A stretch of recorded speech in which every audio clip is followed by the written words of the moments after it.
Yo, what is up, everybody? It's Kyle and Mike from the Fantasy Phenom. Mike is back with us. Glad to have him back. Here to break down today's 10 MLB games. How you doing, buddy?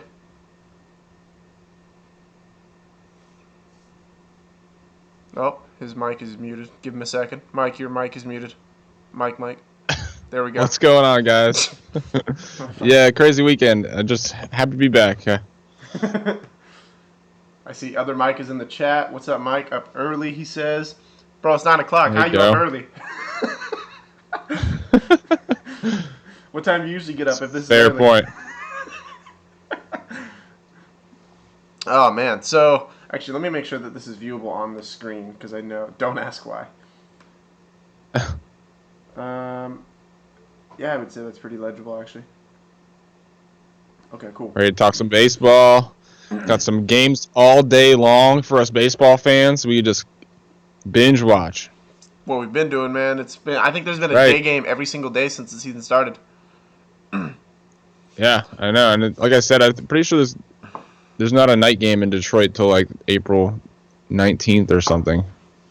Crazy. That is crazy. So I want to start off this video again. So I added more to the sheets. You know, that's what I do. I get bored, I just add shit. So here, down below, on every single page, you're going to see the same thing. And it is the 4 most important stats that I look at when grading a hitter. And then below those, I have the definition. Right? So, WOBA. And what these are, you'll notice that they're a little different. So they used to be WOBA versus lefty, WOBA away, whatnot, right? I've combined the stats based on situation. So, for example, Tampa Bay is away, and they're facing a right-handed pitcher. So, all of these statistics, WOBA, ISO, hard contact, and fly ball percentage, are all a 3-year running average of each player's away versus right-handed pitching stats. So Corey Dickerson has a WOBA of 359 when he's playing away versus a right-handed pitcher. So it's more of an all-inclusive stat rather than breaking it down by WOBA versus lefties or righty and WOBA home or away. It's all-inclusive. Again, so let me zoom in on these definitions so we can kind of explain what they do. And again, I grade these 1 to 4. I'll always look at WOBA first, then I look at ISO, then I look at hard contact, and then fly ball percentage. Do you agree with that, kind of, Mike? Do you agree with that? Yeah, again, so all these stats really, I mean, you can't just look through, I mean, you can, I guess, look through all these matchups and find the stats, you know, that you want and make your selections that way. I kind of try to do it the different way, and I kind of look at the players, how they've been playing, their matchups on that given day, and then I look into the stats. Obviously, I look at kind of WOBA first. I kind of put ISO and fly ball rate, and you know, you have in there, you know, home run per at bat. I kind of group those together in a sense, you know, trying to predict a home run in that sense. So with one-offs, I kind of try to stick to ISO and predicting a home run. Okay. And then I just kind of look at the pitcher as well. Yep. That they're facing and what they give up as far as WOBA, K per 9, you know, hard contact, and look back and forth. And again, batters you want higher, pitchers you want lower. So for a batter, a higher number on all of these is good. For a pitcher, a lower number on all of these, except K per 9, is good. Mm-hmm. K per 9 you want and higher. Go ahead. And the colors for the pitchers are based on price, correct? No, they're based on performance. So you'll see a fly ball rate of 27% is green compared to a fly ball rate of 34%. So in April, that is where he gives up. So I broke it down versus left versus righty, away day or home day, depending on situation. Right. So this will either be away or home, and day or night. And then this is always going to be the month. And right, I just meant like you look at hard contact rate for Alex Cobb versus righties, it's in red, but the number is higher for Pineda, but that isn't in red. So I thought no, it's strictly based on it's relative to each pitcher. So it's literally a grade of 1 through 5. Which scenario do they perform the worst at? So Alex Cobb, his worst performing scenario is versus right-handed pitchers when it comes to hard contact. Michael Pineda Right. is versus left-handers and during the day. So it's not a comparison versus any other pitcher. It's strictly based on each column. So that column is 1. This column is 1. And it's a simple Hmm. color scale. The higher the number, the red, it's going to be red. The lower the number, it's going to be green, except for K. That's reverse. So yeah, the pitcher color scheme combination is based on that individual pitcher, does not comparatively to the rest of the league. Exactly. It's purely to get an indication of what scenario do they struggle at. So you'll see. But you can also look at it this way and say, Pineda, obviously the color doesn't match up, but Pineda does give up harder contact to righties than Cobb does. So just you have to look into the numbers as well if you're trying to decide which pitcher to take. Absolutely. Yeah. But see, I use it more so as a standpoint of let's look at. I'm trying to find a picture that really shows. Okay, look at Charlie Morton here. Look at left and right-handed pitching, right? So this is exactly what I'm talking about. Versus lefties, 340 average. Versus righties, 241. OBP, 361, 308. WOBA, 340, 295. So what this shows is he clearly struggles more versus left-handed bats. Same with James Paxton. Look at this, right? You see all red against lefties, right? And so what it does is it shows you what scenario, whether it's versus left or right-handed bats, away, home, day, night, month. It shows you where he struggles and when he struggles. Definitely. Okay, so like we were talking about WOBA. So WOBA, again, for those of you new to the channel and or just don't understand yet, no worries. These are extremely advanced statistics, but they're going to be what separates you from the field. A lot of guys look at a guy and they're like, hey, I know Bryce Harper, I'm going to roster him. They don't look into the numbers.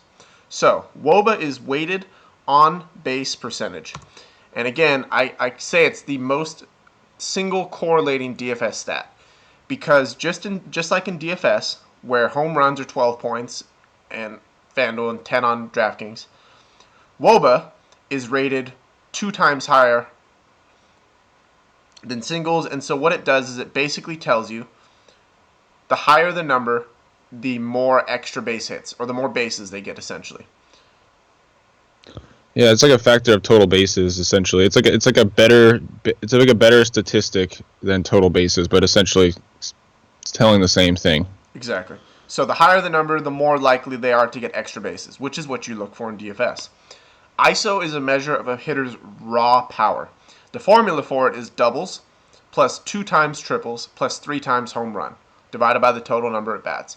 The other way to look at it is you can literally divide the total number of extra bases that they have. So singles 1, everything after that you would add 1 for a double, 2 for a triple, 3 for a home run, right? The total number of extra bases a player has divided by its at bats.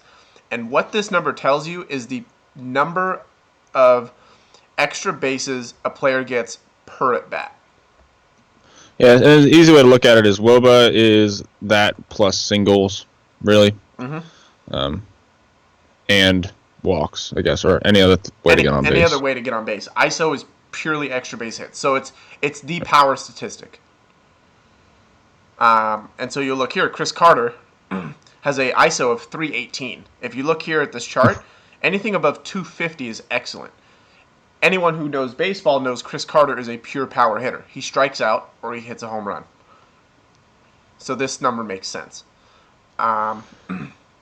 The only other thing I have to say is, like, if you're looking at, if you know batting average, right, and you're trying to use batting average to gauge your level of understanding for WOBA and ISO, it's not the same. It's not saying that Chris Carter has a 31% chance to hit an extra base hit. That's not what ISO says. It's just a metric that is factoring it in so you can compare it to the rest of the league, in a sense. What it's saying is he averages 0.3 extra base hits per at bat. Meaning, so for every 3 at bats, he gets an extra base, which is essentially whether that be now obviously a double will be 1, right? So that would be the pure statistic, right? So what that essentially every 3 at bats he gets a double. Now, obviously, a home run would See, add 3. Go ahead.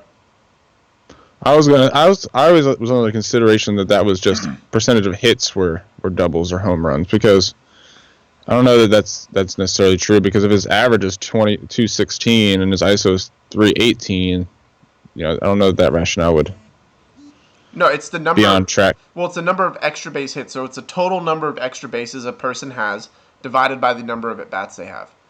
So if you were to multiply the number of that ISO by 3, you would get 1 extra base for every 3 at bats. It essentially means Chris Carter. Then Go ahead. then why would his average be 216? Because You 216 know is what I'm just saying? hits. 216 is just hits. This is 1 extra base hit. So, or sorry, 1 extra base, not extra base hit, extra base. Right. So, Not a hit. yeah, it's not a hit. It's how many. So when he does get a hit, How many bases per at bat? exactly how many extra. Yeah, exactly. So again, power. Hard contact is literally just the percentage of time a guy makes hard contact. Now, there's not really a perfect way to use this, because hard contact does not mean hit, but over the course of a year, a player that hits a ball hard every single time will get more hits than a player that hits a ball soft or medium every single time. It's just based on chance. Obviously, the way the ball's hit and the chances of feeling it. You have less time to get to a ball that's hard hit, so it's going to find more holes. Finally, Yeah. a fly ball percentage. There's no really threshold for this. It's just average. So the average is 35%. Your power hitters are going to be above that, usually in the 40% range, and your contact hitters are going to be below that. So Chris Carter, for example, has a 50% fly ball rate. That makes sense. He's a power hitter.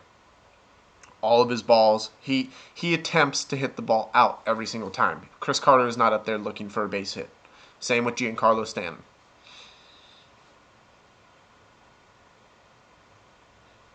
Sorry, I'm just looking up. There's sites out there you can look up these Statcast numbers as far as hit probability based on exit velocity and launch angle, and that's kind of what you're talking about when you're talking about hard contact. So just to answer Kevin's question, he says, are you saying that Carter gets an extra base hit 1 out of 3 times he actually gets a hit? Yes. Right.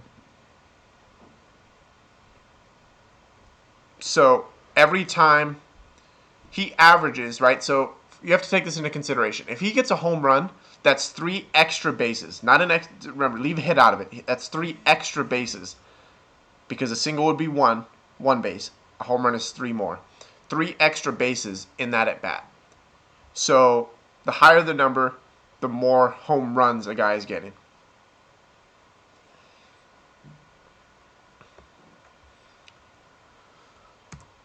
But yeah, hard contact is huge, guys. I mean, I know you get robbed of home runs, but if the guy's hitting the ball Hard, it's going to find holes.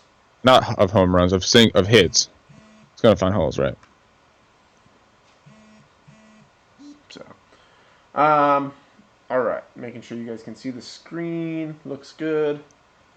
Perfect. All right, so Tampa Bay and New York. First game of the day, 105 in about an hour. This game kicks off. Lineups are already confirmed and in. Michael Right. Pineda, these teams literally just played, same exact pitchers. Pineda got blown up. Alex Cobb had a really nice game. Yeah. Obviously, Pineda could be a completely different pitcher today. That's just kind of who he is. He is at home. I don't know if there's any indication as to if he pitches better on the day or at night or at home or away, but I really don't think there's any correlation with his statistics and his performances, because he can really go out and dominate. This is the home opener for the Yanks. I know he's an emotional guy. Maybe he'll be a bit juiced up. I mean, but do you think people are going to be off of him because of the last start? Yeah, Being that they're playing the same team? and the fact that he's 8-2 on FanDuel. Yeah, he's 8-6 on DraftKings. He's like the 5th highest price guy. Yeah, I don't see how people rationally, like, obviously I could make an argument for it, but most people will just see Chris Sale and Justin Verlander and be like, why would I roster Pineda? Well, it is to get to Chris Sale from Pineda, you're talking $4,000.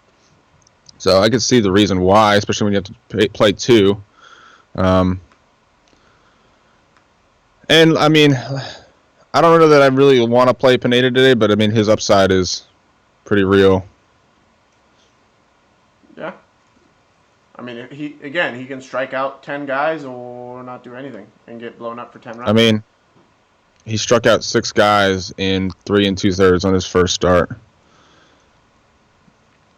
But that's what he does. He could strike out 10 and give up 10. That's what I'm saying. So you never know. He's a volatile pitcher. Clearly, I mean, it's about as volatile as it gets, I think. I don't know that I've seen a more volatile pitcher than Michael Pineda. Left, right, numbers pretty much the same. Doesn't really have any difference there. Alex Cobb, comparatively to Michael Pineda, does better across the board except for strikeouts. Mm-hmm. So there is that. He doesn't give up home runs to righties either. Yankees have quite a few right-handed bats in their lineup today. They only have 3 lefties, so if you value that stat at all, he gives up .47 home runs per 9. It's really low. I think Chris Carter, obviously, with those numbers, has to be considered if he's going to get 4 at-bats today. And we just talked about it, right? 318 ISO is pretty unreal. 40% hard contact. Stalin Castro, he's off to a pretty good start. If you just want to look at what people have been doing, Torreyes as well. I think Torreyes was 5 for 9 with 4 ribbies in the last 2 games. Could be a cheap one-off. And Castro has, I think, at least 3 2-hit games already this season. So he's been swinging the bat well. Also, Judge got his home run out of the way, so that might. Get him I don't know. Sanchez the same. No, he's on the disabled list. Yeah, he got nailed. I like that pitch. I'm especially in this early slate where you only have 4 games. I'm all over a race stack today, and there's a ton of money left on the table doing that. But I'm all over Corey Dickerson, Brad Miller, Logan Morrison. I like Miller and Souza and Longoria. I don't like Longoria at all today, actually. Longoria has the second most home runs of any player in Yankee Stadium, second to Ortiz. Just kind of crushes Yankee Stadium. That's the only reason I would even look at him. The numbers probably won't even reflect. Just that. Yeah, reflect that.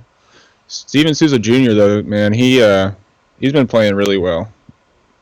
Let me see. He's got a 6-game hitting streak coming in the game, so you're looking for floor. I think you can look at that. It's weird to say floor with Steven Souza. Hey, man.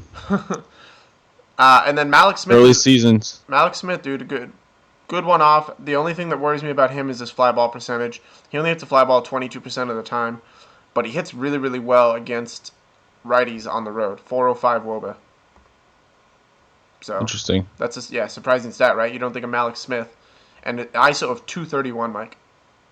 Again, I view this more as extra base hits than home runs, right?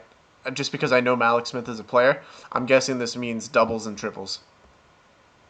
Right, yeah, he's not going to be hitting homers. He's got a double already this season, but not off to an extremely great start. He's also got speed upside if he gets on base, obviously. Yeah. Let's see. Already has 3 steals this year. I'm telling you, it's a good one-off. A good punt play. By the way, I hope you guys played Chirinos. Was it yesterday? I believe it was yesterday that he played and hit that home run. Malik Smith's not cheap, though. He's the highest priced outfielder in this entire game on DraftKings. Are you serious? Yep. He's minimum salary on FanDuel.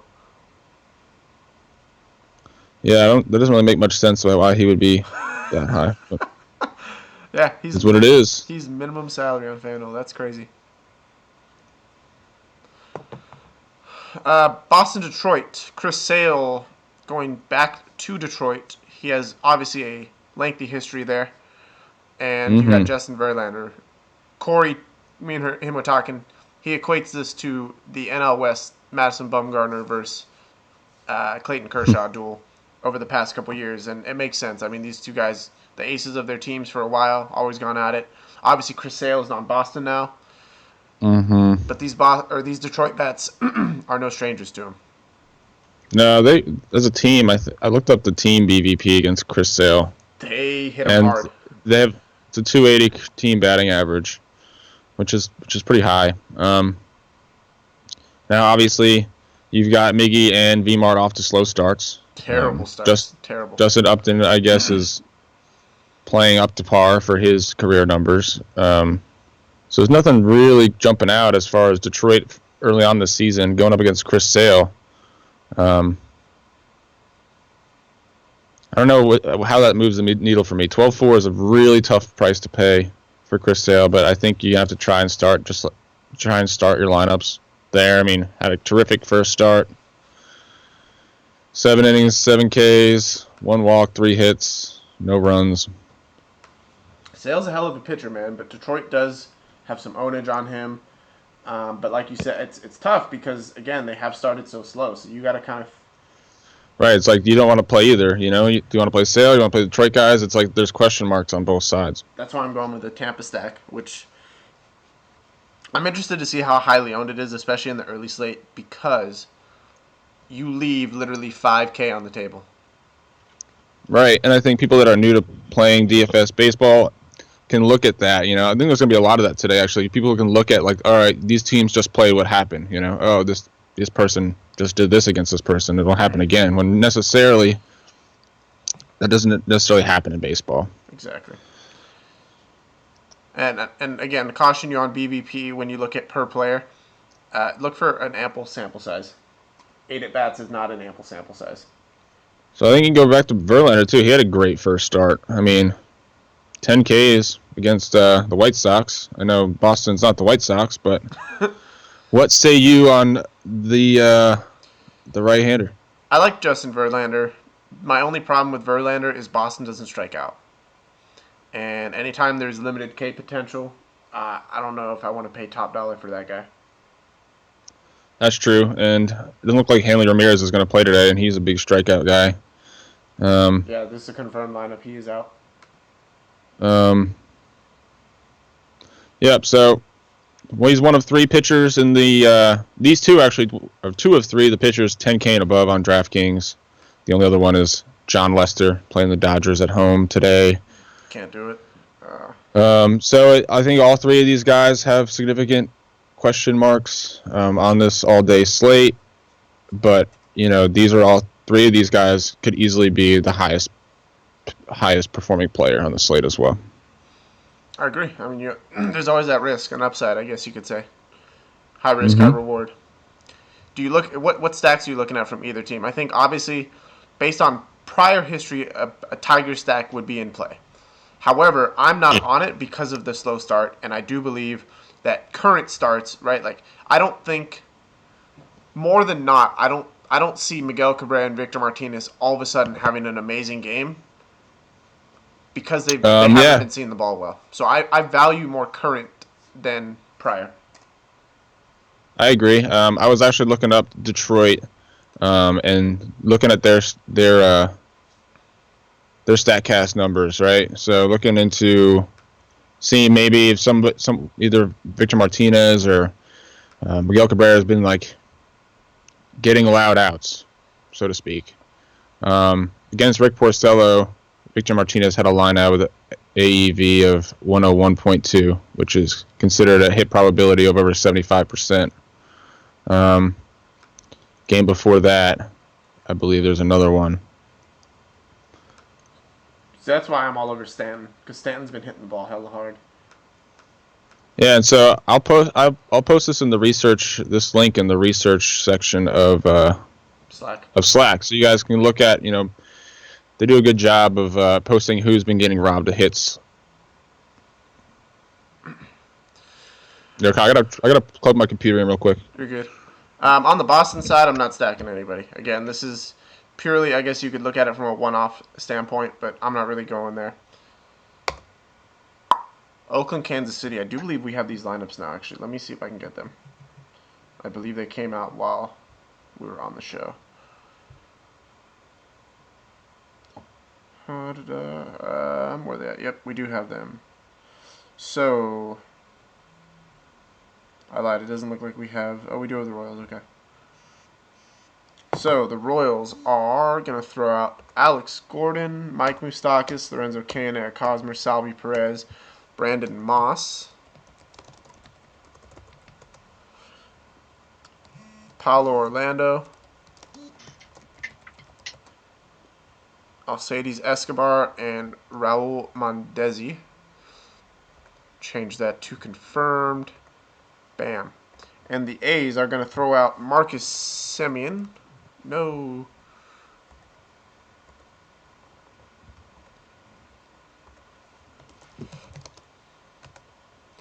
Matt Joyce, Ryan Healy, Chris Davis, Stephen Vogt, Jed Lowry, Yonder Alonso, then Trevor Plouffe,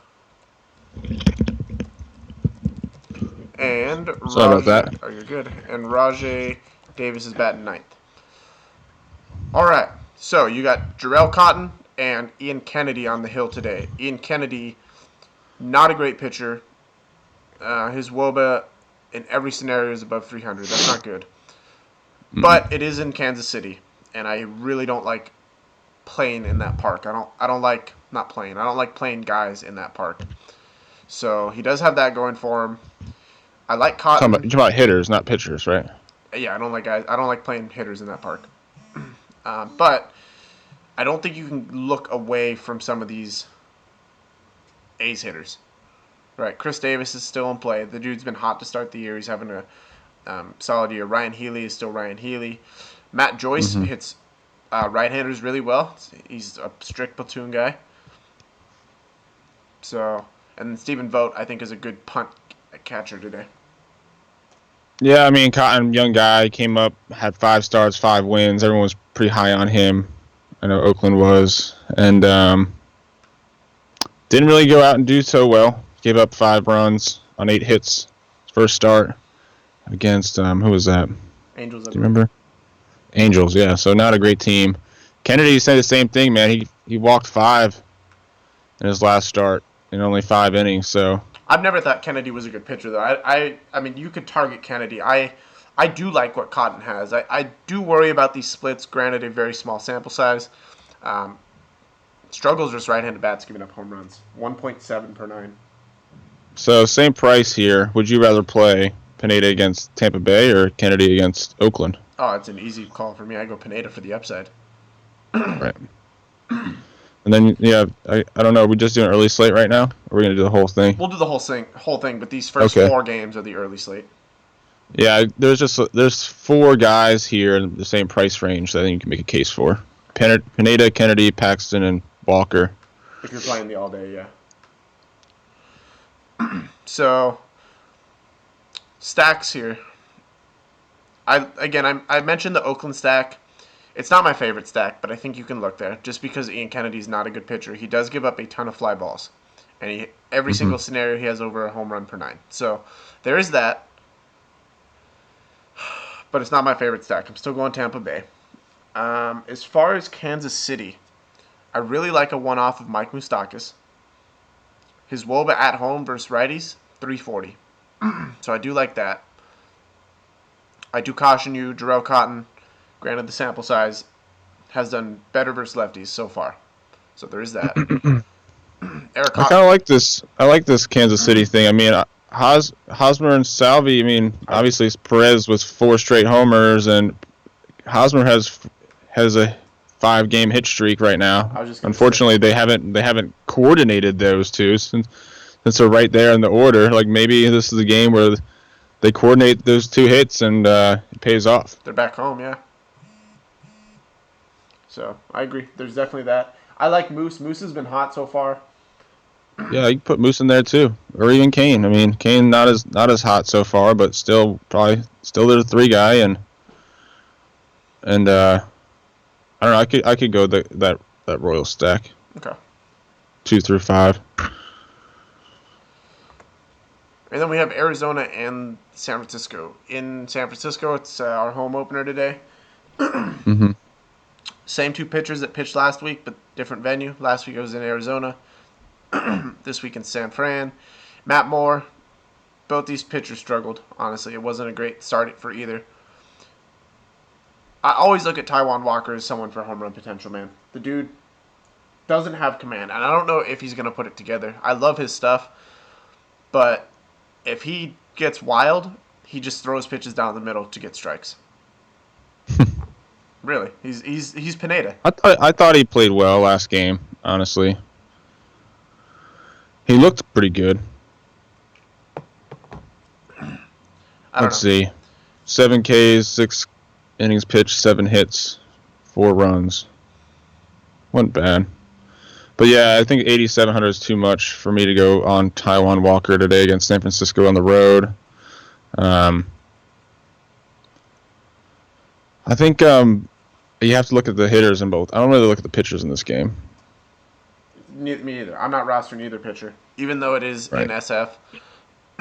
I'm still on. I'm all over Brandon Belt. Brandon Belt he had a 30-point game last time Walker pitched.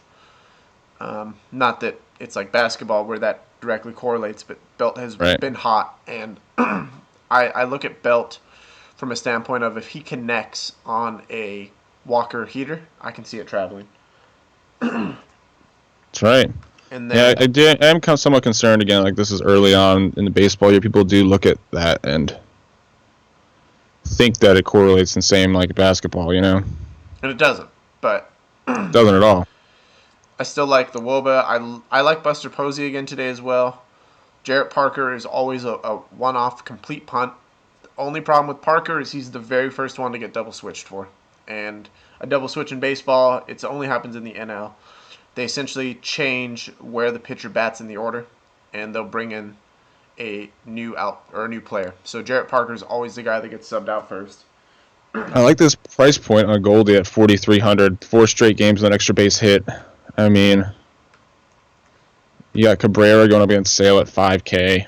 And obviously the two guys playing in cores ahead of him. Votto against Pittsburgh. I don't know. I feel like that's a nice price for him. It's been hot. It's fair. I like Goldie today. I think I can look there. The other one, I think I'd still look at Yasmani Thomas. That Woba versus lefties.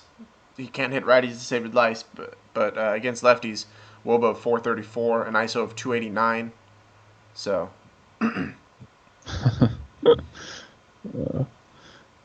What about what's his name? Arizona Owings. Chris Owens, yeah, you got to look at him. Yeah, he's been hitting the ball really well. He's off to a really good start. A lot of these Diamondbacks are. Yeah, you got to look at Brandon Drury as well. I think if you're looking at where's Owings in the order? I think if you're looking at him, 7. You could be actually really contrarian with this if this is the lineup they throw out.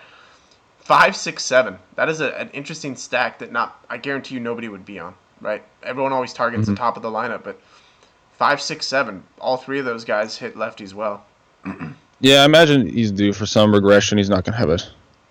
He's not gonna hit the ball this well all year, but they definitely are invested into Owings, so it'd be nice for them if he does have a breakout year like Lamb did last year. Jose asked, what about Hunter Pence? Hunter Pence is in play. You can make a stack on either side of this. But, again, I'll go back to it. My favorite stack and one that I'm going with on the early slate is Tampa Bay.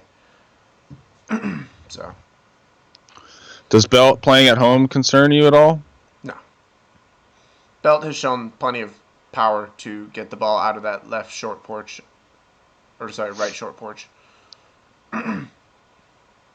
Obviously, the wind is a factor, right? It blows balls down, but if there's a guy that can hit it out there, it's Brandon Belt. He has a couple splash hits.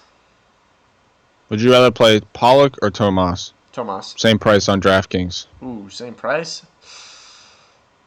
I go Pollock for the batting order, and I think he's still a better hitter. I agree. I think Tomas is a GPP play for that, though, because people will be on Pollock if they're the same price. Yep. Houston, Seattle, James Paxton and Charlie Morton. So James Paxton is a reverse split guy. He does not pitch against lefties very well. Dominates right-handed bats. Can't pitch against lefties. And for that reason, he could be a sneaky player today, Mike. Lefties have been doing well against Houston, right? Kansas City just threw out 3 in a row. Got 2 wins out of it, I believe. Vargas and Duffy just did really well against them. I forget who they threw out yesterday. But regardless, Houston has 2 left-handed bats. Brian McCann and Josh Reddick. Carlos Beltran will bat switch, but he'll bat from the right-handed side. So, given Paxton splits, man, and it's in Seattle, I think he could be a sneaky GPP play today. Yeah, he wants revenge after that game that they ended up losing. Paxton, that is. Mm-hmm. And this is another game. This is another pitcher, playing the same team for second start in a row. And obviously, yeah, they lost 3-5. But if you're looking at the box score, it does not do it justice. He did not give up a run. They only had him in for 6 innings, gave up 2 hits, struck out 5. Yep. So maybe they'll give him a little bit longer leash past that 100 pitches. Obviously, if it wasn't the first start of the season, I guarantee he would have been out there for the 7th inning as well. So his price has risen on DraftKings $1.50. What is he on FanDuel? Let's see. So that puts him in the upper echelon of pitchers on this slate. He is 77 on FanDuel. So Leroy asks, when stacking a lineup, do I have to stack players based on which side of the plate they're on versus the pitcher, or am I reading too much into this? Oh yeah. It depends. I think you do. I think that's where stacks kind of come in more into play, especially with fringe guys that the numbers don't match up. You're like, all right, well, I didn't really necessarily want to play the 3 guy, but I want to play the 2 and the 4. But the 3 guy is a lefty facing a righty, so it makes me look at it and be like, okay, I can stack here, See, I view the opposite. Things like that. And this is just differential. Me and Mike, what different ways we play. I don't care as much what side of the plate a guy bats on. I care more so what those numbers are. So I'm not going to roster all righties versus James Paxton because he's a left-handed pitcher. I see the stats here showing that he clearly pitches right-handed bats better than lefties. So given enough sample size, I'll buy into those stats, and I'm not going to stack 4 righties against him. Same with Nolan. Let's go reverse and let's look at hitters. Nolan Arenado cannot hit lefties very well. He destroys right-handed bats. Cannot hit lefties. So just because there's a lefty on the mound doesn't make Nolan Arenado a lock for me. I look at the Dodgers. Dodgers are full of right-handed bats. I'm sorry, they're full of left-handed bats. They throw in guys right-handed like Franklin Gutierrez and whatnot versus a left-handed pitcher. But we've seen time and time again Dodgers can't hit left-handed pitching. So I'm not going to roster a Justin Turner, who is also a reverse split guy. He can't hit lefties to save his life. So I think, again, I go back to it depends. I look at the stats for each individual player when looking at that. Yeah, and that's what I'm saying, too. Like, we just talked about Arizona. Paul Goldschmidt we liked. Yasmani Tomas we liked. Both righties facing the lefty. In between him is Jake Lamb, who's a lefty.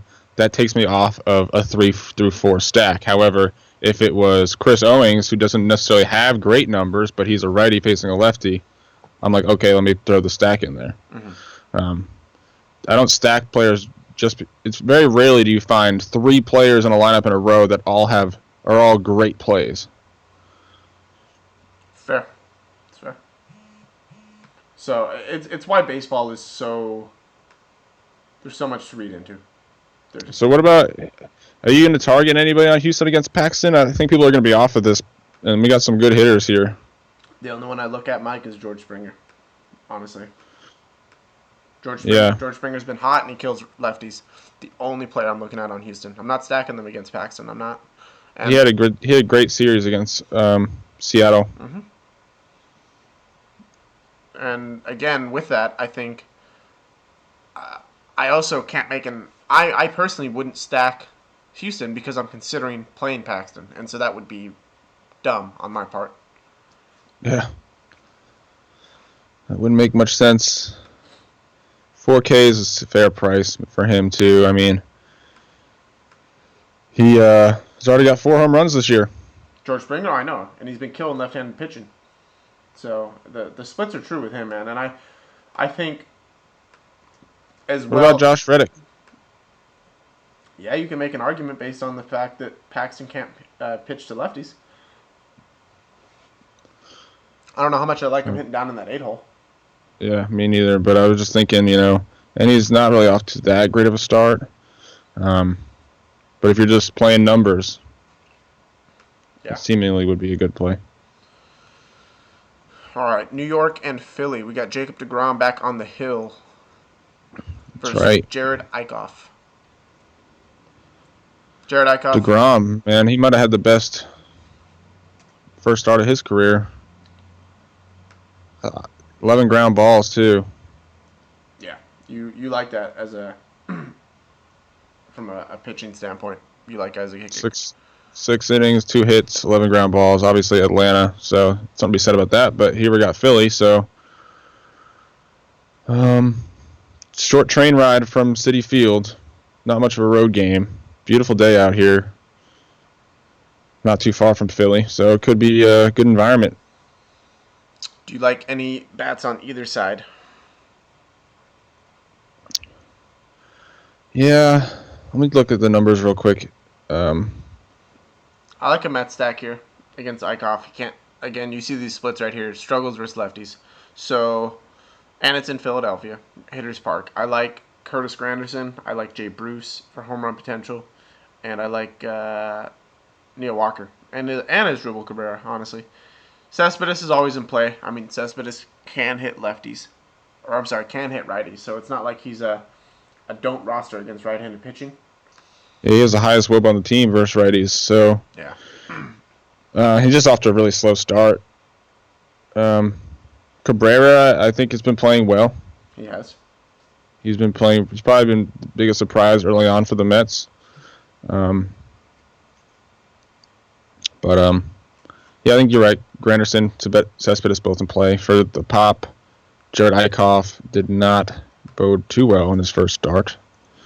But they got a lot riding on this guy as well. Yeah, I like a Curtis Granderson.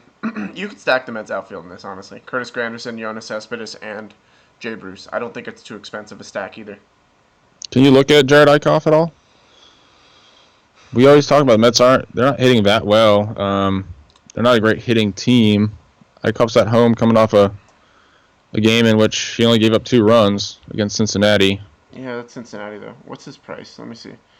He's 8,100, which is pretty Nah, up there on DraftKings. To be honest, if I'm gonna go contrarian like that, I just go James Paxton. I don't know. I don't feel as if Paxton's very contrarian. I feel like maybe it's just me. I'm high on Paxton. I know people were high on him last time he pitched as well against Houston, and I think you can make the case that Paxton at home versus Houston is a worse matchup. Why do you say that? Because the Mets aren't very good at hitting. Yeah, but it's in Philadelphia. I'm talking about for Eichhoff. I don't know. I feel like Eichhoff has the worst matchup in Philadelphia rather than in Seattle. Against Houston? Yeah. I don't know. I'm more afraid of that Houston lineup, I think. I am too, which is why I say it's a contrarian play. I think it's more contrarian than Eichhoff. I like the Paxton play more as well. I just think that there could be a case to be made. So he's a young pitcher as well. We'll see. Salprez or Posey. He says when price doesn't matter. You're gonna. I promise you're gonna have price. You're gonna have money left over, man. And in baseball, you really can't worry about money. If Josh was here, he'd tell you not to play Posey. Yeah, it's true. He doesn't like Posey in day games. I like Posey today though, but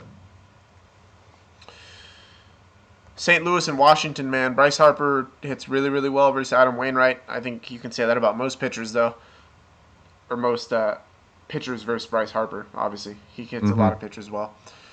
Trey Turner probably still isn't back today.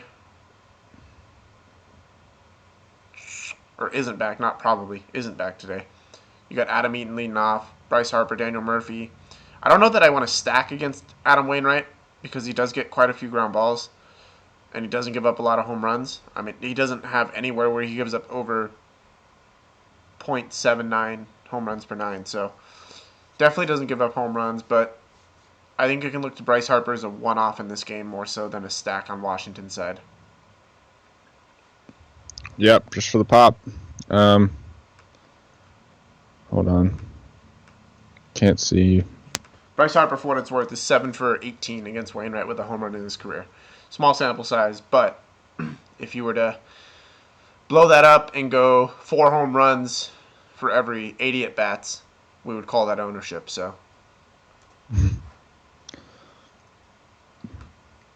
doesn't play on St. Louis, do you think? Man, Dexter Fowler has been playing well. I mean, I can't really find a player on St. Louis that I'm really running to play today. nah, this is a team I eliminate. So I talk about this all the time. I'm sure Mike agrees with me. I look to guys when you're playing a big slate. So if you play all day, you have 10 games. You need to eliminate teams from your player pool. There's too many guys. So What about Daniel Murphy, man? that's what I'm saying. I can look at Daniel Murphy and Bryce Harper as a mini stack or one-off. So I'm definitely not. I don't think I stack Washington today, just because I don't think Wainwright is by no means an ace anymore, but he just doesn't give up home runs, and that's what I look for. So Daniel Murphy has a multiple hits in 5 out of the 6 games. He's a 6-game hitting streak to start the year as well. So maybe you look to, maybe you look to Murphy then instead of Harper. That's pretty impressive, though. It is. Daniel Murphy's had a couple long hit streaks since he came to the Nationals. He had one last year. I believe it was like 35 games. Yeah, he had a great year. So you can. How about Roark? Are we looking at him against? I mean, we just talked about. I'm not trying to. It's hard to find anybody on St. Louis that I want to run to play. Roark pitched well his first start this year. Yeah, I'm not so high on Roark again. So you're gonna see this a lot with me this year. If I'm not 100% sold on an ace, especially on FanDuel, I'm not gonna roster one. I'll gladly pay down as long as there's value at pitching, which there is today. We're gonna get to it in the very next game. I'll pay down every time. I will. And But I mean, there's only really 3 aces on this slate. Yeah, but And then I think you're looking at mid range. Again, I have to play 2 of these guys, so yeah, on DraftKings. I'm not playing 2 values. So I'm looking at, if I don't want to play either one of these 3 aces, I'm falling into the second tier, and that's, like I said, Eichhoff, Roark, Paxton, Kennedy, Pineda, Walker, DeGrom. I think I'd look at Roark over the other 2. I honestly, I'm not looking at Eichhoff. I can make a case for Roark or Paxton. I was looking at Roark, Paxton, obviously DeGrom, and then maybe some Pineda. That's where I was looking at it.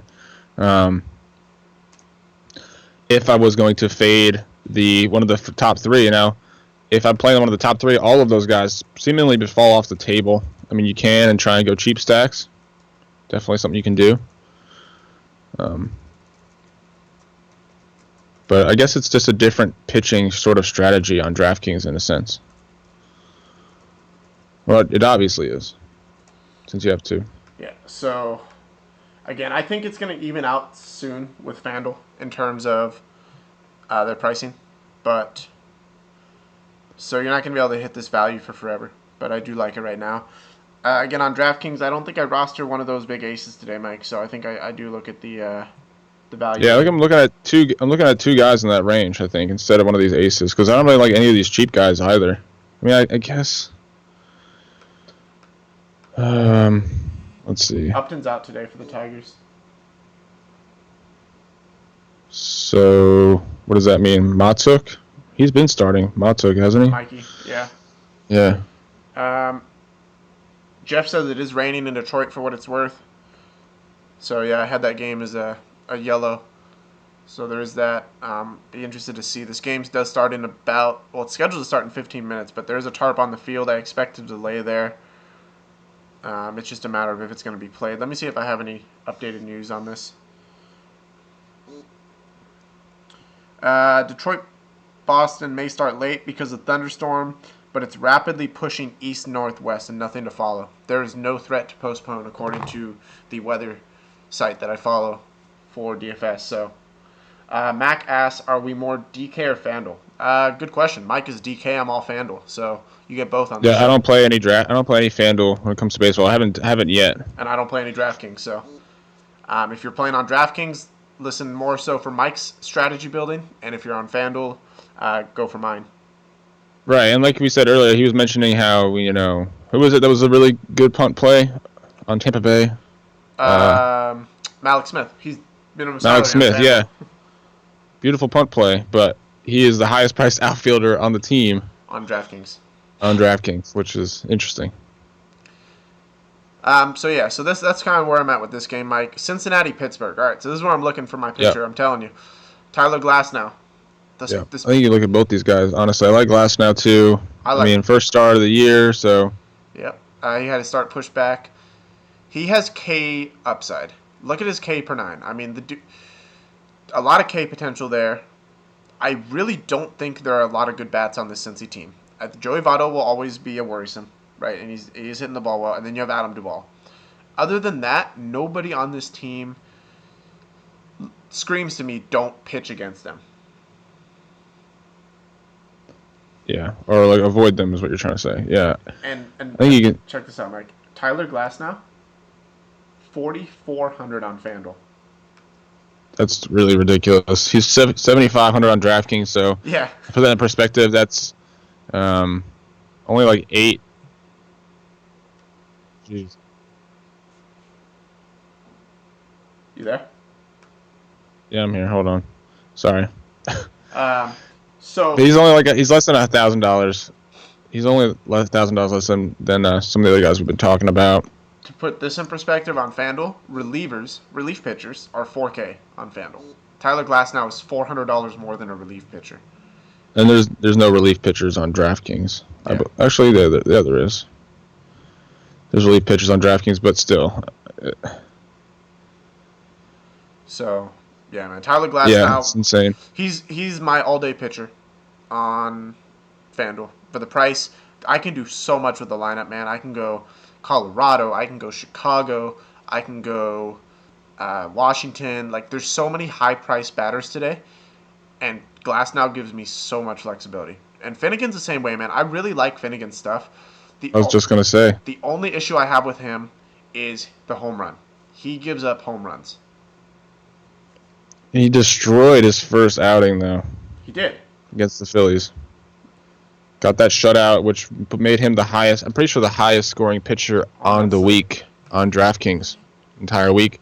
Oh, because he got the shutout. If not one of the highest. I don't know that it was the exact highest, but I know it was a 9K, 7-inning shutout. Actually, you don't get the shutout bonus unless it's a complete game, actually. Now that I think about it. I don't know why I said that. Both these guys are in good spots. Yeah, I think Finnegan, yeah. He's 73, Glasnow 75. I don't know that you go any lower than Finnegan, though, today. Yeah, so from a DraftKings perspective, you have to make a choice there. On FanDuel, I think it's easy. I don't see any reason. I think these guys have... I actually would say Glasnow has higher upside with his strikeouts. And so for that reason, I don't see any reason why you play Finnegan over Glasnow. People will, though, because of his last performance, and they don't know that Glasnow's a hard throwing prospect, making his first start against a bad team at home. Corey says Arenado and Bryce are priced higher than Glasnow. That's nuts, dude. So, and we talk about... Yeah, no, that's something you'll see all year long, and something I'm learning is that DraftKings is much better at pricing prospects than FanDuel is. For what it's worth, you want to hear something funny, Mike? Corey put me onto this. Christian Bethancourt. Mm-hmm. You know that they converted him to a pitcher, right? Yeah. Is he a starting pitcher? He's listed.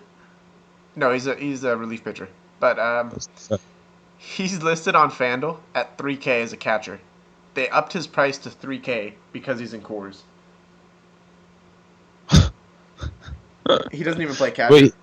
But he won't accrue pitching statistics if you roster him as a catcher. No. It would just be hilarious. That just shows. No, he's listed as a catcher on DraftKings too. It would be hilarious to see people play him as and I quote punt play. because of the fact that it's in Coors. But that just shows you the algorithm that these Hey, sites maybe use. he'll bunt. He'll get a bunt base hit Right, as a shit. pitcher. All right, do you stack either side of the Pittsburgh or Cincinnati team? Well, I don't. I can tell you right now, I'm not stacking either. But I don't think so. I look at McCutchen as a one-off. I like McCutchen's Woba and ISO versus left-handed bats, and we talk about Finnegan's prone to give up the home run. That's McCutchen's wheelhouse right there. So Los Angeles and Chicago, man. John Lester is 10K today. That is a high price for him. It is at home, and it is versus the Dodgers, who, again, I'll document this all year, cannot hit left-handed pitching. Unfortunately, my call of Tyler Anderson yesterday did not work as planned. They did rough him up, but I will continue to roster left-handed pitchers versus the Dodgers all year. Over the last 25 years, no team was worse than the Dodgers were last year at hitting left-handed pitching. Yeah, I believe you. So I guess the question would be, if no one's gonna hit Lester, do we play him? Against the Dodgers, or I think you got to look at him, dude. He's really high priced, but he or if doesn't. people or if I'm thinking about playing him, like who am I afraid of on this Dodgers lineup? Like which guy? You're not afraid of anybody. This lineup's going to change, by the way. I expect it to be Logan Forsythe. Probably Corey Seager will still hit second. You'll probably see Franklin Gutierrez.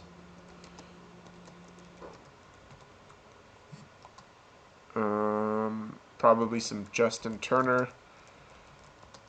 That's the John. guy I was thinking of is Turner. I mean, just scorching hot right now. Yeah, he still has terrible statistics versus left. Look at this WOBA versus lefties. 271, Mike. ISO of 116. That's really, really bad. Yeah, that is. But yeah, he's pretty hot, and I think he's really good. I guess yeah. If you look at the numbers, it says play Lester. It's tough for me too. And I mean, Lester played really well. He did, and he's a good pitcher. I mean, there's a reason he's the opening day starter for the Cubs. Mm-hmm. And I'll make the argument that Lester's a better pitcher than Arrieta. I really don't think Arrieta's an ace. I really don't. Oh, I totally agree with you. So I totally agree on that. How bad can they rough up Alex Wood at home? give me all of Chris Bryant today, man. Mac asks, why does it always or any must play on DK today, Mike? Must play. It's tough. It's tough to go with a batter as your must play batter. I think it just falls to the pitcher, and I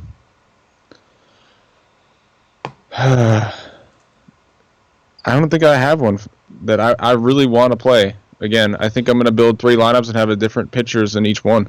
Okay. Just because there's nothing that's standing out to me. I don't know. Is there a pitcher that's really standing out to you? I mean, obviously take out Glass now. I was gonna say on FanDuel it's Glass now. Yeah.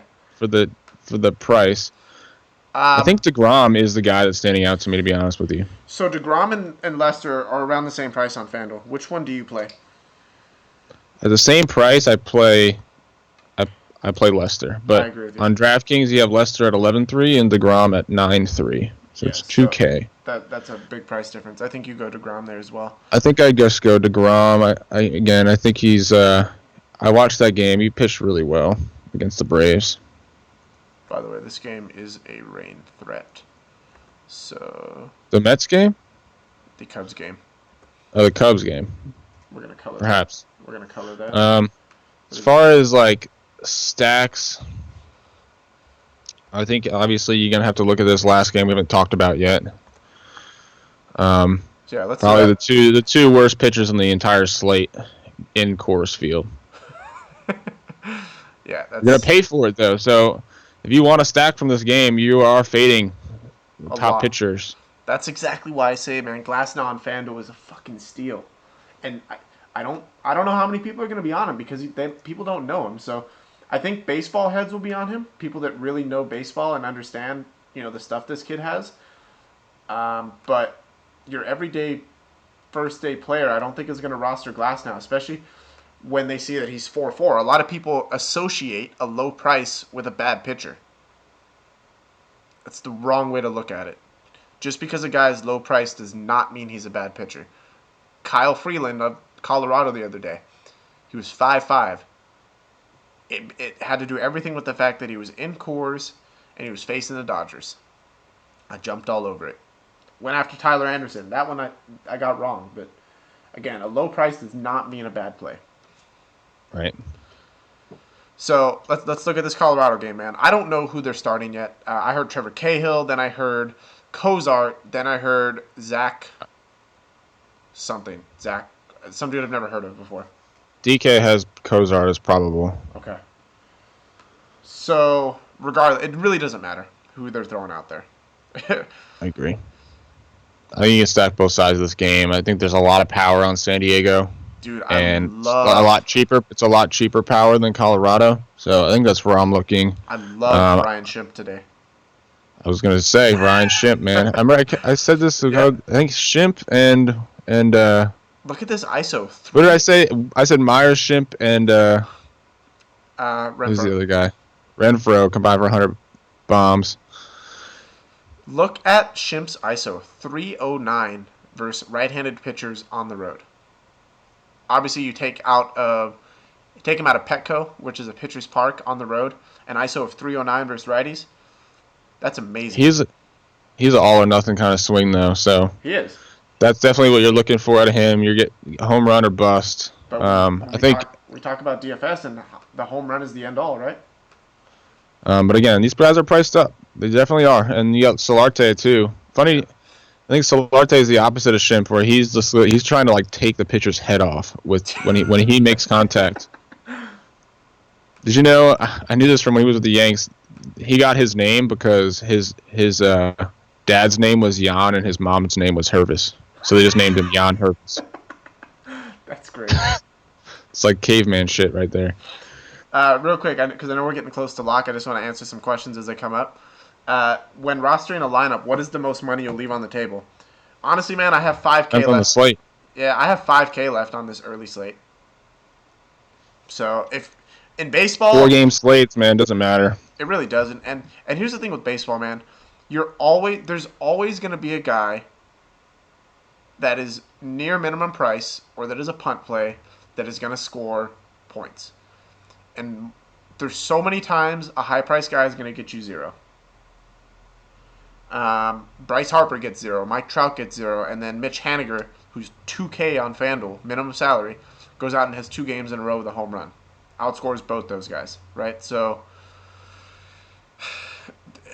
it all depends on lineup, man, really. Lineup and slate. I don't think you pay up, and that's a mistake people make in baseball, is just because they have money left, they pay up, and that's not the right move. You don't go roster a guy in a bad spot because he's more expensive. Story hasn't hit a bomb yet. I think this is the game. Look at that Woba, man. 437 at home. 364 ISO. 46% card contact and 47% fly ball. He's a This might be the game. home run or nothing guy, man. I love Story. I'm all over him today. He's due. Hey. Sorry. Who else? I mean, I think you can stack anywhere here. I think I like all the left-handed bats like on Colorado today, 2 through. honestly. There's a hell of a lot of power 2 through 5 in San Diego. Yep. Again, it's not cheap though, and you're paying for some pretty crappy guys. You know who is someone that is really, really swinging the bat well right now, Mike? Manuel Margot. Yep. He's got everyday playing time. It's definitely going to benefit him. I'm telling you, I think this kid's going to be good. And he went out and had 2 doubles versus Bumgarner. Hard to do. I don't know, man. There's a lot to like on both sides. Again, I think you can make this an entire game stack. You talk about terrible pitching. This is a game that I think goes over, right? We looked at the games, LA and Colorado, low scoring. There was good pitching in those games. There's not good pitching in this game. So, I'm all over it. I agree with you. I like my favorite stack on the Rockies is Blackman, Gonzalez, and there goes Mike. Let's try to call him back.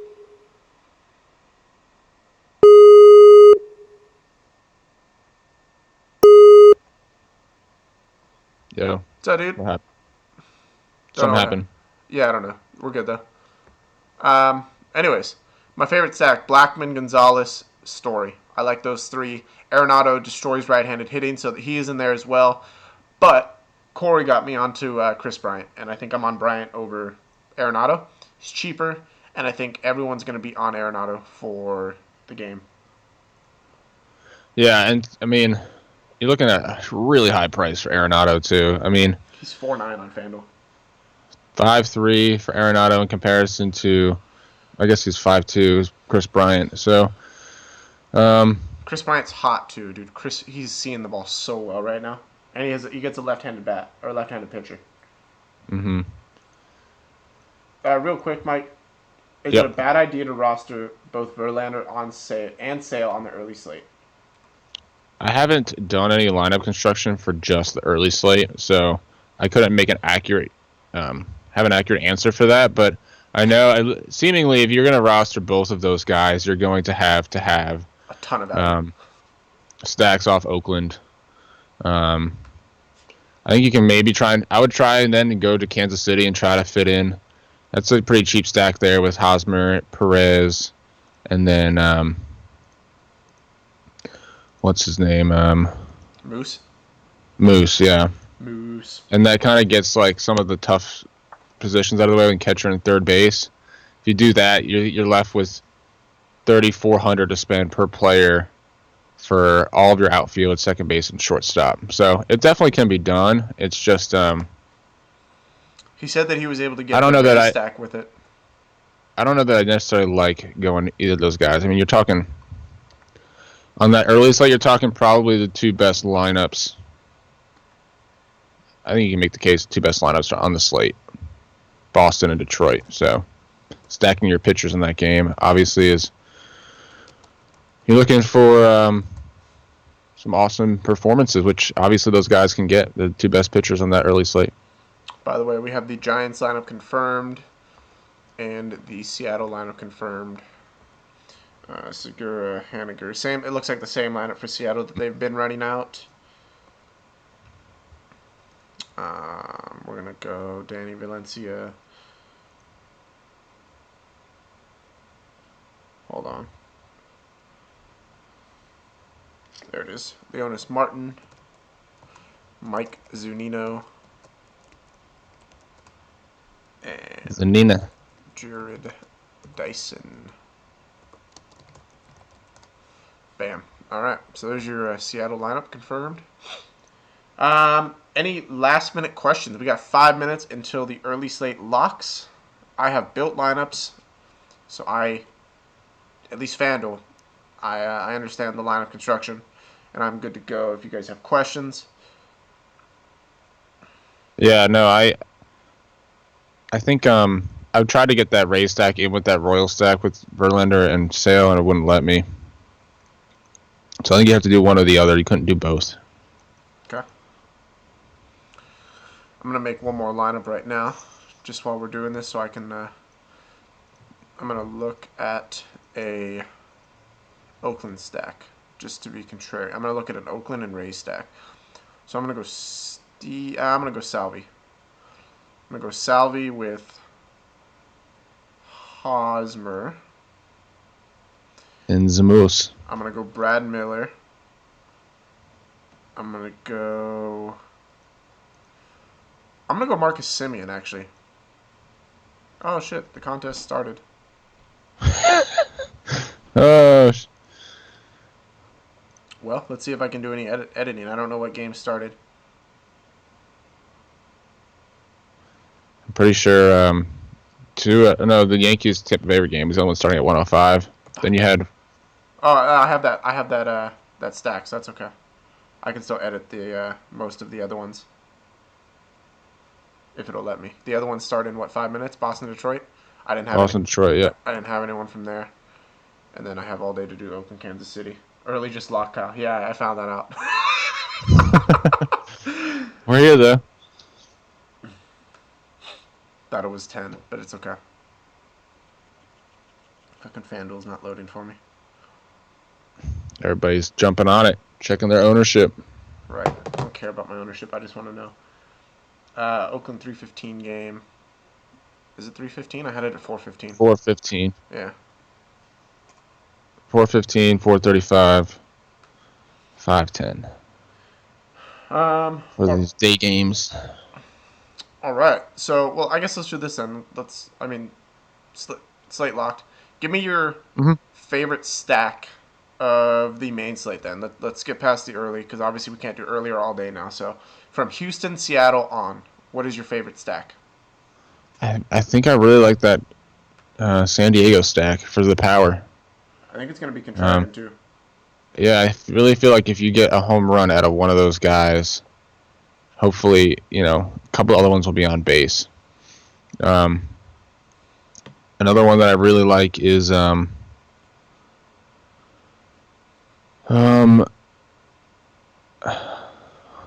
we talked about not really going.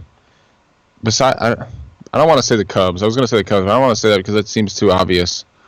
I really So I will actually don't go. like a Cub stack to be honest with you. Kyle Schwarber doesn't hit lefties very well at all. I'm not on that. I do like Chris Bryant. Anthony Rizzo is always in play, but he hasn't really done much to start this year.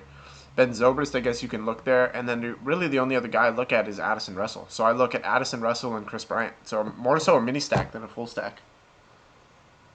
So what are on the main slate are you looking to stack? I mean, I don't really want much of this Cincinnati-Pittsburgh game. Nope, not on that at all. I'm not on Los Angeles at all. So really, I'm gonna go to San Diego in Colorado, and Yeah. but here's the thing: the reason I can do that is I have Glass now at 4,400, so I can get a full game stack of San Diego, Colorado with Glass now. I have Bryce Harper in there, so I have 7 players from that game plus Bryce Harper. No, I lied to you. 6 plus Chris Bryant and Bryce Harper. Right. Yeah, and on DraftKings, it's just not possible. So I think you're gonna have to look at one of these games as far as you might have to go somewhere. You might get some pieces of the San Diego Colorado game, but you're gonna have to look somewhere else for your stacks. I think the Mets stack is interesting against Eichhoff and Philly. I think obviously you can play some one-offs in Washington, trying to find some cheap guys there. I know the guys you want to play you're probably not going to be able to, especially if you stack Colorado or San Diego. But again, when you're looking for one-offs, try to find the matchups, try to look at the numbers, try to do what's best to fit in your lineup. But I wouldn't make sacrifices at pitching to do that. get people in your lineup for hitting. Okay, so give me your top 2 pitchers then. Like, give me your favorite pitching stack. On my main slate, Yeah. I think I still look at Glass now, even though he's a lot higher priced. I like DeGrom, I like Lester, and I like Roark. Okay. See, I'm looking at 2 guys. Realistically, if I'm going to pay up for pitcher, it's going to be Lester against the Dodgers. If I'm not, I'm going right down to Glass now. Damn near minimum salary for a pitcher. So. Yeah, so like with 2 pitchers, so if I pay for, Lester and Glass now, that costs me, that leaves me with 3,900 a player. If I pay for DeGrom and Roark, that leaves me with 4,100 a player. So it's a lot cheaper to go DeGrom and Roark than it is Lester and Glass now. Yeah, makes sense. And it's going to be really hard to get any pieces of San Diego and Colorado to go DeGrom and Lester.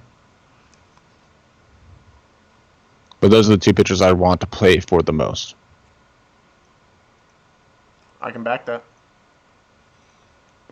So I think I'd start there. I think I'd start with Lester and DeGrom and see what I can build. Knowing that I'm going to have to probably sacrifice one of those guys. That game will be rained out. Cubs game? He's asking a question if it will be. Again, 6 hours from now, man. Jose says, I know it's different thinking, but can you go Finnegan and Glass now from the same game? Yes. Yeah. Yeah, just hope for a pitcher's duel. I think that if you went Finnegan and Eichhoff in the game that they both played, You mean you would have done DeGrom? really well. Oh, you're No, talking Finnegan and last time they Eichhoff. played. Yeah, last time they played. Yeah, I got you. I it got you. was a We just got the Diamondbacks lineup in. Let's see. We have Pollock. Chris Owings is going to bat second. dang. Goldschmidt, You know what Lamb, there? Yasmani Thomas, Brandon Drury. No, Jake Lamb is batting fifth. 1, 2, 3, 4. Yasmani Thomas fifth. Brandon Drury sixth. David Peralta is seventh. He's a guy that you can look at as a punt too for power. I like Owings and two-hole, man. And then Jeff Mathis. Dude, he's hitting well. They're going to move him up in the order. I dig it. I dig it. All right. So, yeah, my two pitchers, Lester and Glass now. Right. I'm going to either pay up or pay down. All the way up or all the way down. My stack, San Diego, Colorado, and a mini Washington stack. When I say, like, two guys most from Washington. But I'm all over that Colorado-San Diego game. As Mike mentioned, that San Diego. For the DraftKings players, where would you go if you? I mean, since we don't have the luxury, like where would your cheap stack be? Honestly, a cheap. Where would you take a chance? San Diego. It's not. That's the second most expensive stack on the slate on DraftKings. You're talking. What the fuck? Mark Reynolds is $5K. What about Seattle? Solarte is $47. What about Seattle with Haniger? Haniger's been hot. It's not on the main slate. What? Pretty sure it's the 7 o'clock games, right? Oh, you're right. Damn it. I'll make sure. Shit. I don't know. That's what I'm having trouble with. I think a cheap stack. I'm thinking the Mets against Eichhoff. What's a Pittsburgh stack with Marte, Bell, and McCutchen? How cheap is that on DraftKings? Pittsburgh. Righties against Finnegan. Home run potential. Yeah. You got. Not saying it's my favorite, but it's cheap. No, I know. I imagine too. So who'd you say? Marte, Bell, and McCutchen. Although I believe Bell actually bats left-handed. Problem with that is that it's your whole outfield. But I mean, you can make it work. Marte is 4,500, McCutchen 43, Bell at 31. So that could work out. I think literally the entire both outfields on San Diego and Colorado are higher priced than Marte. Margot 46, Blackman 51, Cargo 52, Myers 53. Mark Reynolds is $5K on FanDuel. Mark Reynolds is $5K on DraftKings as well. DraftKings, I meant, not FanDuel. Yeah, it's again, Will Myers is 5,300. It's higher price than Anthony Rizzo. Mark Reynolds and Anthony Rizzo are the same price.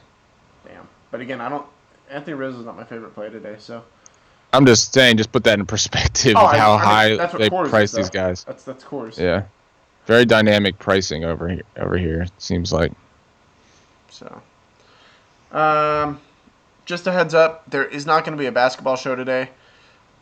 Reason being is we just don't play the slate. And I don't recommend it. Yeah, there's so many. Like it seemed when I was looking over the injuries, it looks like every other player is a game time decision. Rest, all that. Playoff seeding's pretty much set at this point. So I really can't give you recommendation, right? So I don't feel like it's a good idea for me to sit there and say play this guy when I don't have confidence in doing it. So for that reason, neither of us have confidence in the slate, and we don't want to give advice on stuff we don't feel confident in.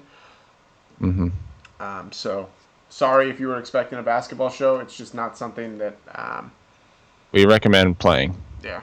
So as always, if you guys appreciated the show, give it a thumbs up. Hit that subscribe button if you haven't already. We'll be back every day bringing you all these stats. As always, if you are looking to get more on all these other sheets here, BVP, batter matchups, again, all this right here, you got matchup WOBA, ISO, hard contact, all this stuff is color-coded and organized for you based on pitcher and how they match up with that pitcher.